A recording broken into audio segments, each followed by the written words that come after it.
Bonjour à tous, bonjour à toutes. Merci d'être fidèles à Radio Fréquence Atlantique. Notre émission du dimanche qui est composée de commentaires sur faits nationaux, faits d'actualité nationale, internationale et d'une partie déconstruction. Et donc que vous retrouvez sur YouTube, sur Facebook. Ensuite, nous avons des informations nationales présentées par Thierry Joseph Angélique avant de passer à une partie interactive à laquelle vous pouvez intervenir en passant par le 03 14 03. Donc voilà pour l'introduction. Aujourd'hui, je vais m'arrêter sur l'actualité nationale avec ce point de la valse des ministres qui continue chez nous. En ce qui concerne l'actualité internationale, c'est le procès de l'amiante en France. Et pour la déconstruction, on va aborder le rôle des subventions dans l'activité économique. Alors on commence avec la valse des ministres qui continue. On a eu la visite du ministre de la Justice du pont de Moriti, du pont Moriti, entre le 16 et le 17 mai 2023. Alors évidemment, rencontre avec les magistrats, rencontre avec la Fédération des jeunes avocats, avec les services pénitentiaires, et donc les annonces habituelles, il y aura des postes, il y aura de l'argent, etc. Première remarque, c'est qu'avant l'arrivée du pont Moriti, le préfet sort un arrêté pour interdire toute manifestation, en précisant les rues, les endroits où le ministre a attendu que les gens ne doivent pas fréquenter. Nous sommes là dans la logique de la fascisation rampante que nous ne cessons de dénoncer.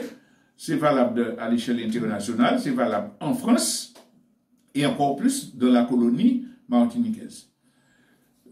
Comment interdire des manifestations qui sont censées exprimer les difficultés rencontrées par la population quand un ministre vient?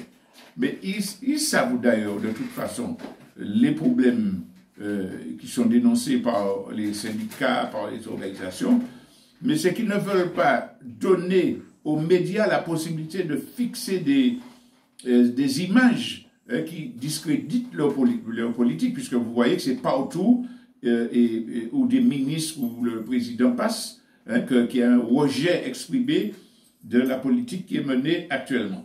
Alors, nous avons dit que ce monsieur est venu, que le préfet a interdit des manifestations, mais évidemment, la population ne reste pas sans réagir. Il y a eu un groupe de militants qui est parvenu à se présenter devant la CTM avec les banderoles pour dénoncer la visite du ministre des non-lieux, comme il l'appelle, pour un petit groupe de manifestants. Ils étaient peut-être une vingtaine. Il y a eu 3 quarts de gardes mobiles de gendarmes bien armés, tout un déploiement de force, que évidemment on ne voit jamais dans les lieux où les trafics de drogue se déroulent dans notre pays. On ne voit jamais assurer la protection de la population. Mais pour éviter que monsieur le ministre n'entende les revendications, les cas arrivent bien blindés. Bon, le ministre a fait son cinéma, il est parti par la porte arrière de la CTM, et il y a une nouvelle mobilisation en face du palais de justice, justement, là où il y avait la cour non-lieu, et donc qui a également protesté. Évidemment, avec les arrêtés d'interdiction, ça n'a pas été possible d'organiser de grosses mobilisations, et symboliquement, c'était très important que des militants le fassent savoir, mais tout ça nous confirme que les ministres ne sont pas là pour écouter la population, pour porter des réponses. Alors, vous allez me dire que certains ont dit « oui, nous avons été entendus ». Nous posons la question à tous les Martiniquais sans exception. Les 50 dernières années, combien de ministres se sont déjà succédés dans tous les domaines et ont annoncé des milliards du personnel? J'ai écouté, j'ai entendu. des millions de francs d'abord, d'euros ensuite. Je vous ai entendu, on va faire. Alors, lequel de ces ministres a porté une solution? Est-ce que nous allons continuer à croire que les ministres viennent ici pour écouter et porter des solutions? Ils viennent pour peser la situation, pour faire de la propagande, mais ils ne viennent pas pour écouter. Et ce qui est sûr, c'est qu'ils viennent voir si la domination française est garantie. Qu'est-ce qu'il a dit Dupont de Moretti? La justice en Martinique a besoin de moyens, mais elle fonctionne bien. Monsieur Dupont-Moretti vient dire que la justice fonctionne bien en Martinique, avec les non-lieux, avec les dossiers non traités. Les magistrats ont déjà eu l'occasion de dire qu'ils ne peuvent pas travailler, donc ils demandent du matériel. Et Dupont-Moretti vient dire, oui, je vais vous donner des juges, je vais vous donner de l'argent, mais est-ce que c'est pour que la justice fonctionne en l'intérêt des Martiniquais? Non! C'est pour qu'elle puisse faire des milliers de procès contre les militants anti-chlordécone. C'est pour qu'elle puisse poursuivre des gens qui viennent soutenir des militants qui sont jugés par un tribunal colonialiste. Alors là, c'est vrai, pour le colonialiste, la justice fonctionne bien en Martinique. Et il lui manque des moyens pour qu'elle continue à fonctionner bien dans l'intérêt des colonialistes. Alors ça, c'est pour parler de cette visite de Dupont-Moretti, mais comme on parle de valse des ministres, il faut quand même qu'on fasse un petit clin d'œil à la Guyane, où c'est Jean-François Carenco, le ministre des colonies, c'est comme ça que nous le voyons, était allé également en promenade. Et sur une radio guyanaise, Radio Pays, il était interrogé concernant des protestations faites par la population guyanaise, et notamment par les Amérindiens, par les occupants, les premiers occupants du pays, contre un projet de centrale électrique à l'ouest de la Guyane, qui met en péril leur espace de vie, etc. Et ce monsieur Carenco est questionné sur les Amérindiens, et notamment sur le chef de village, qui dit, bon, mais ils ne sont pas d'accord, les Indiens. Et qu'est-ce que monsieur répond? Je n'admets pas que les règles de la République ne soient pas respectées par des gens qui n'ont aucun droit à s'exprimer. Carenco qui dit que les Amérindiens qui sont trouvés là, qui subsistent malgré tous leurs crimes des espaces protégés, ils n'ont aucun droit à s'exprimer. C'est tout le colonialisme qui est avoué. Pur jus qui est avoué dans cette affaire-là. Évidemment, ça a entraîné une levée de boucliers, à commencer par les députés guyanais, dont on sait qu'ils sont très pugnaces, Jean-Victor Castor et puis David Riemann. Mais il y a eu le MDES, Mouvement des démocrates écologiques pour la souveraineté, c'est ça? Enfin, le MDES guyanais, qui a dénoncé ces propos de colonialistes, paternalistes de dirigeants français à l'égard des Guyanais. Hein. Et puis, il y a encore les Indiens, les peuples endogènes concernés, qui ont déclaré que c'est méprisant, que c'est colonialiste, et qui n'ont pas l'intention d'accepter cela. Mais le tollé a été tellement fort que monsieur le ministre a dû s'excuser. Oui, on n'a pas bien compris. C'est tout vous, mon qui couillon. Hein? En plus que il raciste, mais qu'à traiter ces gens de couillon, puisqu'ils n'ont pas compris ça dire. Je vous ai lu la phrase, elle est suffisamment explicite. Ah, bon, on n'a pas compris ce que j'ai dit. Bon, ben, je peux présenter des excuses pour faire plaisir aux jeunes, etc. Mais c'est pour vous dire que les rapports colonialistes sont plus évidents que jamais concernant la Guyane, comme la Martinique, la Guadeloupe, la Réunion et les autres. Je passe au deuxième point qui concerne la question du procès de l'amiante. Vous avez déjà entendu parler de ce problème-là, des centaines de milliers de gens empoisonnés. Et il y a 1800 exactement victimes qui se sont mobilisées, qui ont fait une procédure pour aller au pénal en disant Nous poursuivons 24 personnes en particulier, donc 14 personnes en particulier en donnant leur nom, parce que ces personnes-là ont des responsabilités au niveau national dans cette affaire. Ils ont fait du lobbying pour retarder l'interdiction de la fibre cancérigène, donc de l'amiante, qui a été prononcée en 1997. Alors, depuis depuis le 19 mai, non attendez que je me retrouve dans mes dates là, depuis les années 70, voilà ce que je cherchais, le caractère cancérigène de l'amiante avait été reconnu et des gens disaient qu'il ne faut pas appliquer. Et depuis 70 jusqu'à cette interdiction 97, les ministres, les lobbyistes ont agi pour dire non, attends, nous avons besoin de ça pour le bâtiment, ça va nous augmenter les coûts. Et puis finalement, ils ont été obligés de prononcer l'interdiction en France en 97. Alors, évidemment, il y a des plaintes qui avaient été déposées pour empoisonnement conscient. Plusieurs procédures judiciaires se sont conclues par un non-lieu. Et c'est pour ça que les victimes ont pris un autre chemin pour poursuivre les responsables qui avaient empêché la mise en application de l'interdiction. Il faut dire que ça nous rappelle quelque chose.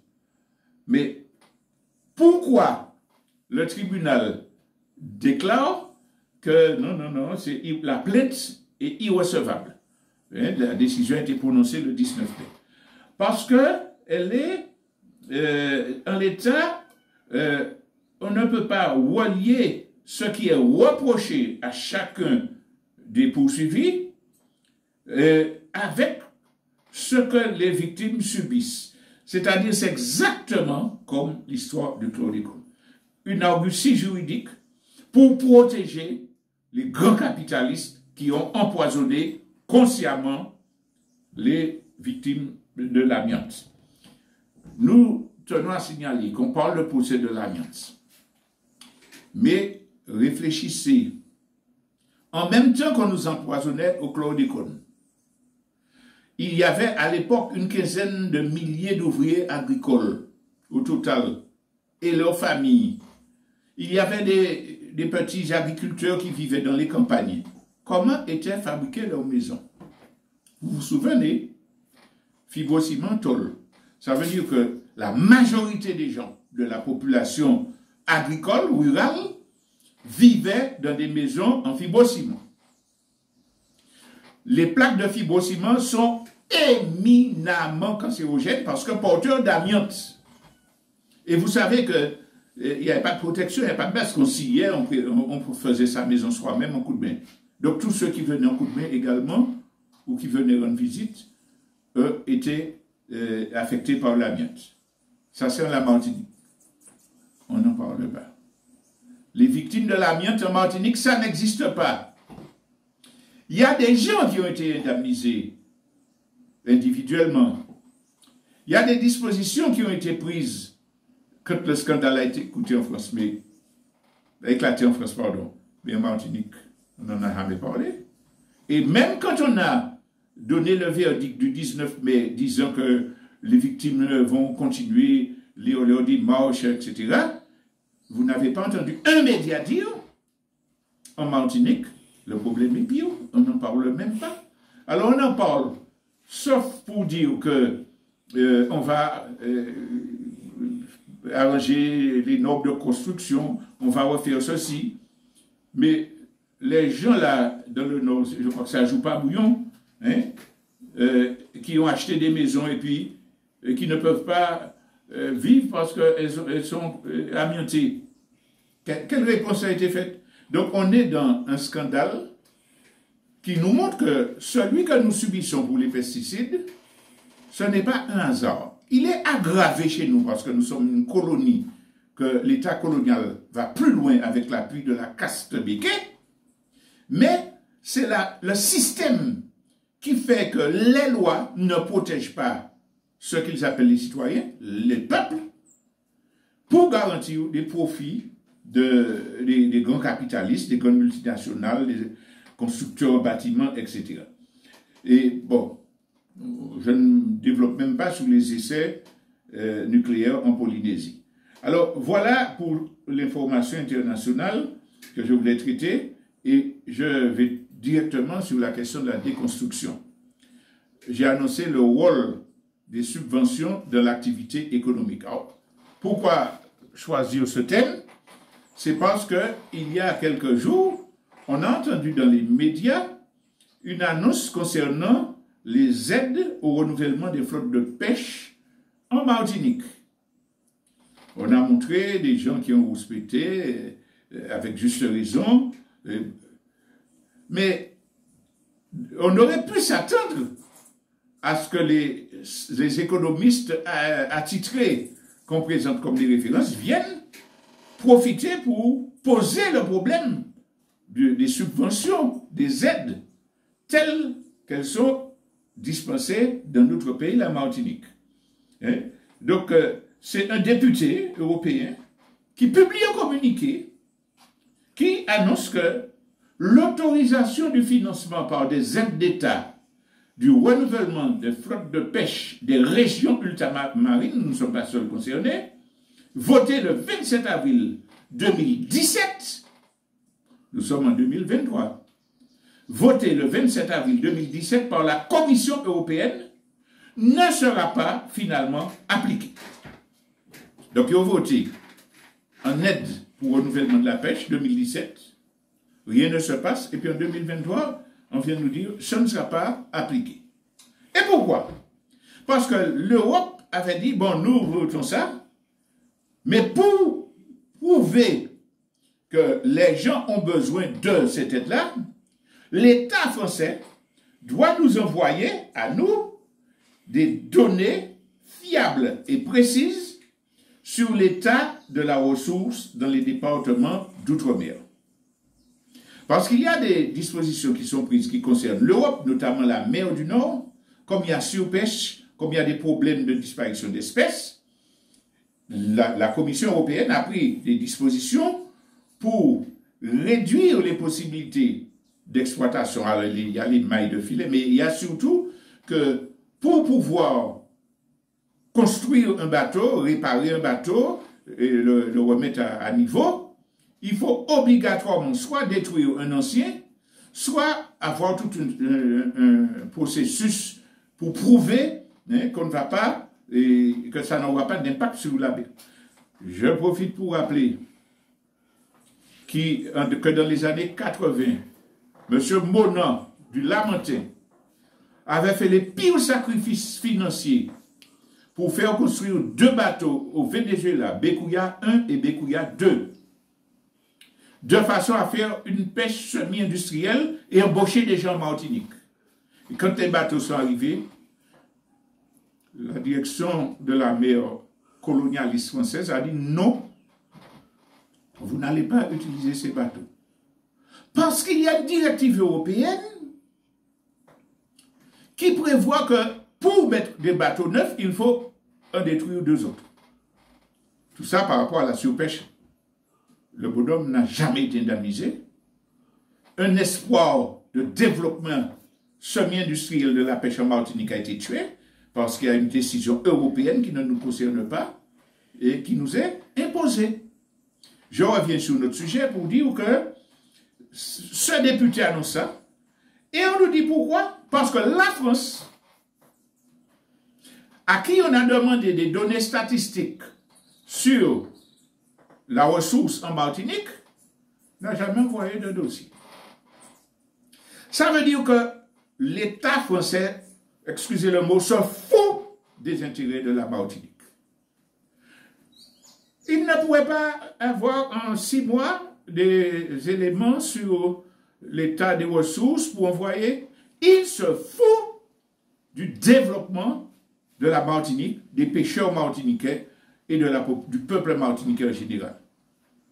Au point qu'en 2023, on dit, bon, l'État n'a pas voulu papier, donc on arrête. Alors, c'est ça qui nous fait comprendre la nécessité de ne pas nous leurrer sur la question des subventions. Alors d'abord, il faut dire que les subventions et les aides, qui décide qu'on va les instaurer, qu'on va les distribuer? Ce n'est pas un ministre comme ça, ce n'est pas une personne gentille. Cet élu-là est intéressant. Ah, il a bien mangé des accords Martinique, donc on va en main, on nous met en bail. Ça ne fonctionne pas comme ça. Dans tous les pays, ceux qui décident de voter des subventions, d'attribuer des subventions, ce sont les représentants du pouvoir de l'État. Ce n'est pas n'importe qui, c'est décidé en haut lieu, on utilise, on réfléchit, et à ce moment-là, on dit, OK, on vote. Mais là, nous voyons que c'est l'Europe et que la France est concernée. Donc, dans ce qui concerne le développement économique de la Martinique, l'Europe, c'est elle qui dit qu'est-ce que je vais subventionner, qu'est-ce que je ne vais pas subventionner, combien je vais mettre, combien je ne peux pas mettre. Et la France est obligée de se cadrer dans ce fonctionnement-là. Ça nous montre que la France, qui prétend nous diriger, il va mettre les décisions économiques. D'une façon générale, il y a 80% de la législation française qui est une application du droit européen. L'Europe ne connaît pas nos problèmes. La France, si elle s'intéressait à nos intérêts, aurait réfléchi, cherché sur la pêche et aurait transmis à l'Union européenne des éléments sérieux pour qu'ils prennent en compte le développement de la Martinique. Mais ce n'est pas ça le cas. Parce que la France et l'Europe, ils ont des mêmes intérêts impérialistes, globaux, internationaux. Et la France sacrifie nos intérêts dans les négociations avec la Commission européenne pour dire, bon, et ne touchez pas à mes subventions sur les céréales. Bon, l'octroi de mer, on va leur donner un petit délai, mais il faut faire ceci. Ça veut dire que nous sommes objets de chantage dans cette affaire-là. Je reste sur le point que je veux expliquer. Ceux qui décident, c'est ceux qui sont à l'État, et au gouvernement ou à la tête de l'Union européenne. Mais ils décident en fonction de leurs intérêts économiques. Et quand ils font ça, il faut qu'ils... on parle d'orientation budgétaire, quand vous entendez la commune à voter, à discuter des orientations budgétaires, la CTM a discuté des orientations budgétaires. Eh bien, eux, là, à leur tête, ils discutent aussi de leurs orientations. Mais qu'est-ce qu'on va faire? Nous, il faut développer ci. Nous, il faut développer ça. Donc, nous avons un budget, nous mettons ci, nous mettons ça, etc. Ce n'est pas en fonction des intérêts des petits, des intérêts... Là, c'est de la macroéconomie. Ce n'est pas l'intérêt... Ah, il y a des artisans qui ont des difficultés. Il faut qu'on vote qu'on mette un petit argent pour eux. Non! L'orientation concerne... Est-ce qu'il faut privilégier la concentration ou bien la déconcentration? Eux, ils ont choisi la concentration, le travail avec les multinationales. Donc, les orientations budgétaires seront fondées sur ça et tout ce qui sera voté comme subvention, comme aide, doit répondre à ces orientations budgétaires. Alors, voilà, par exemple, la Martinique. Comment sont intégrées les orientations budgétaires, les besoins économiques de la Martinique dans les orientations budgétaires de l'Europe? Ben, nous regardons. Il y a le POSEI, il y a le FEDER, etc. Mais, et puis là, on est en bas, on cherche des adaptations à des spécificités. Mais le gros, c'est ceux qui décident. Les fonds qui sont supposés subventionner l'agriculture martiniquaise. Qui subventionne-t-il et que subventionne-t-il? C'est la monoculture. C'est ce qui permet de maintenir une monoculture coloniale qui fournit des desserts à l'Europe. C'est ça, c'est ça. Il n'y aura jamais de subventions qui vont prioriser le développement de l'autosuffisance alimentaire. Au contraire, on va subventionner les grands groupes qui peuvent assurer le contrôle. Et en même temps, comme la casse béquée, c'est le relais du colonialisme, les grands planteurs de bananes, mais il faut leur donner de l'argent, même si les rapports de la Commission européenne disent c'est de l'argent perdu. Plus on donne des millions à ces gens-là, moins il y a de l'emploi, moins il y a de la création de plus-value en Martinique, etc. Mais ils ont besoin des monocultures, mais ils ont besoin de la classe qui empêche au mouvement d'émancipation de se renforcer. Donc, ça, si on n'a pas compris ça, on va se faire des illusions concernant la question des subventions. Alors, on arrive plus précisément à la question du rôle des subventions dans l'économie. Le principe, c'est quoi? Ceux qui sont au pouvoir ont des orientations qu'ils ont choisies et ils affectent des subventions pour que ces orientations-là soient mises en œuvre, soient appliquées. On l'a dit que c'est valable pour tous les échelons. Par exemple, j'ai parlé de la CTM. On dit que la CTM vote des aides à tel développement au tourisme, des aides à ceci, cela. Mais la CTM applique des orientations décidées au niveau européen et étatique français. Puisque les sommes qui lui sont données pour répartir entre les gens, elles sont affectées. Ça veut dire que l'État français ou l'Europe va dire à la CTM, bon, on vous donne une budgétaire de tant de millions pour le tourisme, pour ceci, pour cela. La marge de décision de la CTM, bon voilà, j'ai tant de millions, manque à prendre la rente là pour l'autosuffisance alimentaire. Elle est extrêmement limitée. Parce qu'on a entendu récemment toute une campagne qui est menée pour dire que la CTM veut booster l'autosuffisance alimentaire. Mais sa marge de manœuvre est très limitée parce que ce n'est pas n'importe quel produit, de n'importe quelle condition. Il y a des conditions de surface, etc., etc. Donc, la CTM ne fait qu'appliquer les orientations. Et l'essentiel à comprendre, c'est que l'argent est distribué d'après les orientations répondant aux intérêts dont j'ai parlé tout à l'heure. Mais en même temps, on voit que ça ne sert pas à tout le monde. J'ai parlé des béquets pour planteurs de bananes. Mais il y a des dispositions prises par la Commission européenne et par l'État français pour s'assurer que ce sont les grands capitalistes seulement qui peuvent bénéficier des subventions. Vous connaissez la règle. L'Europe vous donne 100 000 € de subvention pour une activité. Vous avez fait votre étude de marché, vous avez tout ce qu'il faut, vous avez de la bonne volonté, vous avez de la formation. Vous faites une demande, l'Europe dit, bon, ok, c'est bon, beau dossier, je vous donne 100 000 €. Mais oui, mais il ne prend pas 100 000 € pour déposer sur votre compte et puis travailler. Il vous dit, d'abord, vous devez avoir 30% pour le projet que finance, pour le projet que vous montez. Vous savez bien que dans notre tissu économique, il y a très peu de gens qui pourront disposer de ces 30%-là pour qu'on accepte de lui donner les 100 000 €. Il vous faut avoir déjà de l'argent en conséquence pour qu'on accepte de vous donner. Admettons que vous ayez vendu votre maison, que vos parents vous aient aidé, que vous ayez réuni les 30% qui permettent que vous atteigniez la subvention. On ne met pas l'argent sur votre compte toujours. Hein.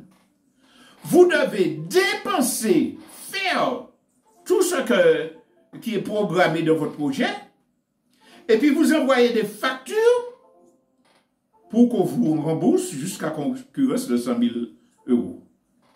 Mais c'est un bagage diabolique, c'est un bagage pervers. Ça veut dire que c'est fait pour que uniquement la petite minorité qui a beaucoup d'argent, à qui les banques prêtent de l'argent, peuvent bénéficier des subventions. Vous avez une petite minorité de Martiniquais, parce que nous avons des gens de compétences, des gens formés, etc., qui peut arriver à tirer son épingle du jeu. Ça peut arriver. Il ne faut pas qu'on les critique. Hein. Bravo, messieurs. Malgré ce parcours du combattant, vous arrivez à tout. Mais il ne faut pas présenter ça comme la solution au problème de l'organisation économique et du développement de la Martinique. Et c'est pour ça que nous devons condamner fermement tous les économistes, tous les dirigeants politiques qui s'acharnent à répéter dans les médias: nous ne sommes pas opérationnels, c'est notre faute. L'Europe a mis de l'argent pour nous, nous ne savons pas consommer les crédits. Il y a de l'argent qui repart. Ce n'est pas vrai. Il n'y a pas d'argent qui repart. Il y a une ligne budgétaire qui dans une chose, mais qui n'est jamais arrivée ici, qui ne repart pas, et qu'on ne peut pas avoir. Si les gens avaient possibilité de faire des dossiers, qu'on leur donne l'argent, ils l'auraient consommé. Mais j'ai expliqué à l'instant que c'est fait pour qu'ils ne puissent pas. Donc il n'y a pas d'argent qui vient, qui repart. Les Martiniquais ne sont pas des imbéciles qui ne savent pas consommer des crédits que l'Europe leur donne généreusement. Les hommes politiques et les économistes qui disent ça, ce sont des escrocs intellectuels. Il faut le dire avec ferme. Parce que tout ce que j'ai expliqué tout à l'heure, ils le savent. Ce qu'ils veulent faire, c'est dénigrer la population, se donner le beau rôle pour dire, bon, c'est pas faute moi. Ce qu'ils veulent, c'est ne pas faire la population comprendre que le mécanisme de colonisation européenne et français nous tue et ne pourra jamais nous permettre de nous développer. Comme ils sont assimilationnistes, comme ils mangent le boudin plein, comme ils ont des prébendes, ils culpabilisent le peuple. Les Martiniquais ne savent pas consommer des crédits européens. C'est honteux. Si ces gens-là avaient l'honnêteté de dire, écoutez, c'est un parcours du combattant, tout ce que j'ai expliqué tout à l'heure, les orientations, les intérêts contradictoires. Bon, maintenant, combien de dites, on essaie de prendre ce qu'on peut, mais ne vous basez pas sur ça. Ne dites pas, si vous devenez indépendant, vous n'aurez pas les subventions européennes. Ne dites pas ça. Dites, c'est difficile, allons essayer de prendre quelque chose. Maintenant, ce n'est pas sur ça qu'il nous faut compter. C'est sur notre sueur, notre engagement, notre ingéniosité. Ça, ils auraient été honnêtes. Mais ils ne vous disent pas ça. Nous disons ça. Si, quand il y a Marion, on n'a pas demandé à être colonie. S'il y a une possibilité qu'un fonds permette qu'une école demande une subvention européenne pour faire un voyage d'enfants en Italie, etc. Alors, nous, c'est des couillons, nous pas qu'à y prendre. C'est pas cadeau, nous devons nous patcher en plus. Donc, nous disons oui, petite entreprise, organisation sportive, culturelle, s'il y a des lignes budgétaires, même réparation du centre-bourg, et il y a des lignes pour l'activité de... Ça existe. Si on arrive à monter un dossier, même pour avoir des aides pour une compétition sportive, nous parcourons nos cafés. Et il faut utiliser toute notre énergie pour récupérer, je dis bien récupérer, tout ce que nous pouvons récupérer de ces pillards-là qui empêchent à notre pays de se développer. Mais, mettons-nous dans la tête que c'est un pis-aller, c'est en attendant. La vraie solution, nous devons la chercher ailleurs. Nous devons comprendre absolument que des circuits parallèles, y compris et surtout marrons, doivent être impulsés pour que nous construisions nous-mêmes notre autosuffisance alimentaire. Les subventions ne vont pas permettre de développer l'autosuffisance alimentaire, mais les milliers de Martiniquais, en particulier les jeunes qui ont rejoint le mouvement, qui peuvent faire des jardins, qui peuvent faire des produits locaux, etc., en nous, indéconnons entre nous. Ce qui fait que l'Afrique, malgré le pillage, les crimes, et résiste et a pu commencer à devenir concurrente dans la scène internationale, c'est qui ça? C'est les micro-marchés, c'est les mamans qui travaillent ensemble, les sous-sous, etc., qui petit à petit montent des petites entreprises.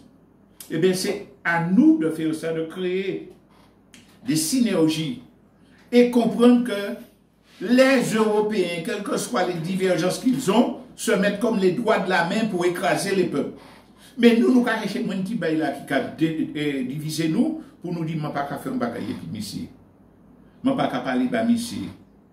C'est vrai que quand quelqu'un vous agresse, quand un ennemi sabote votre travail, vous n'allez pas passer bras dessus avec lui, vous ne pouvez pas rien. Mais vous ne pouvez pas descendre, vous ne pouvez pas laisser faire affaire. Par contre, il y en a des milliers qui n'ont pas ces sentiments de trahison, etc., qui ont des bonnes foi, mais qui ont de la méfiance. Eh bien, on travaille à ce que cette collaboration se substitue à l'illusion d'avoir des subventions pour développer notre pays. Et une fois pour toutes, comprendre que c'est celui qui a le pouvoir politique qui décide. C'est celui qui peut orienter l'économie. C'est pour ça que notre titre, c'est la liaison des subventions et de la réalité économique. Imaginez que la Martinique soit souveraine, indépendante, qu'elle ne dépende pas de l'Europe et de la France. Le gouvernement martiniquais, s'il est scélérat, il va dire, eh bien, je vole l'argent ou bien je continue à collaborer avec la France pour être une néocolonie. Mais si c'est un gouvernement soutenu par le peuple, organisant le peuple, qui veut un véritable développement du pays, il va dire, bon, l'argent là, nous avons investi dans des subventions aux petits agriculteurs. Un dernier exemple avant de tirer ma phrase de conclusion. Vous voyez les millions de subventions qu'on donne aux grands planteurs de bananes. Rappelle-moi le chiffre de... 130 millions. 130 millions. Enfin, en globalement. 130 millions de cadeaux. Imaginez qu'on donne 10 000 € à chaque agriculteur, pêcheur et éleveur martiniquais pour qu'il lance l'autonomie alimentaire. Ça aurait fait beaucoup moins que 130 millions d'euros. Pays a été développé. Donc il faut le pouvoir politique, la souveraineté politique pour pouvoir décider de ces orientations budgétaires, des secteurs économiques qu'on veut booster, etc., etc. Par exemple, on va dire, bon, jusqu'à présent, on a mis 10 milliards dans le tourisme, mais ça repart, l'argent repart. Il est menacé par ça, au gaz, par l'érosion des côtes, etc. Donc il faut quand même continuer, mais il faut plutôt orienter budgétairement sur l'autosuffisance, sur des produits à conserver pour si catastrophe finit, pour que le monde ne pas bon fait, etc. Il faut le pouvoir politique. Alors, la question qui se pose, c'est comment avoir un budget martiniquais dans un pays souverain qui puisse permettre de nourrir, de soigner, de prévenir socialement, etc. Ça, c'est un autre problème. Et vous verrez, quand nous ferons cette déconstruction-là, que c'est exactement comme les subventions, qu'on nous a mis beaucoup d'idées, freins dans la tête, pour que les colonialistes, les impérialistes continuent à nous piller, à voler notre pays. Mais comme on a parlé des subventions, on verra que ce n'est pas leur argent qui permet à la Martinique de vivre, d'avoir une protection sociale, et qu'un pouvoir politique peut permettre d'avoir un budget répondant à ces exigences-là. Pour l'instant, je vous remercie et on se retrouve dimanche prochain pour une autre séance.